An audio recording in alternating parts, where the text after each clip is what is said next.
जिला मुख्यालय से तकरीबन 70 किलोमीटर दूर पहाड़ियों से घिरा हुआ एक छोटा सा गांव बासनिया, जहां के किसान ने अपनी खेती करने के अलग अलग तरीके ने खेती को एक अलग पहचान दिला दी है। जी हां, रामपुरा के नजदीक गांव बासनिया के रहने वाले किसान भागीरथ नागदा ने केचुआ खाद के द्वारा कृषि के क्षेत्र में अपनी एक अलग ही पहचान बनाई है।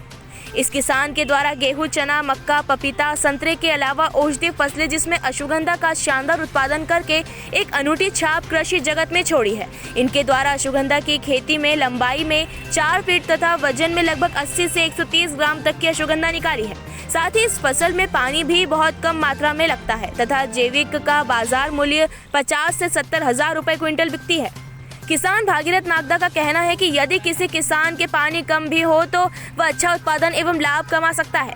साथ ही इस कोरोना महामारी में अश्वगंधा भी शरीर के लिए लाभप्रद है तथा एक औषधि फसल है। जैसा कि विदित है कि किसान भागीरथ नागदा एक छोटे से गांव के रहने वाले हैं तथा उन्होंने सरकार की ओर से चीन जैसे देशों की यात्राएं कृषि के नए गुण सीखने के लिए की थी। साथ ही देश के अनेक प्रदेशों में विवाह शासन की ओर से यात्राएं कर चुके हैं।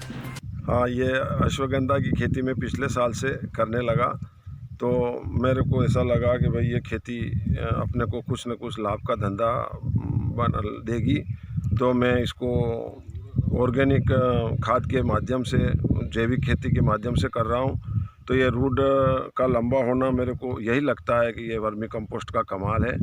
और ये पिछले साल अपने देश में भी काफ़ी प्रचलित हुई, काम आई दवाई में। और इस साल भी मैंने यही निर्णय लेके अपने को भी फ़ायदा होगा, पैसा मिलेगा और देश में भी इसका फ़ायदा होगा। ये दवाई की फसल है, इसलिए मैंने अभी ये पूरा खेत में 6 बीघा का लगाया है न। बहुत ही इसका रूट अच्छा बैठा है, इसमें पाउडर भी 1 नंबर निकल रहा है जी।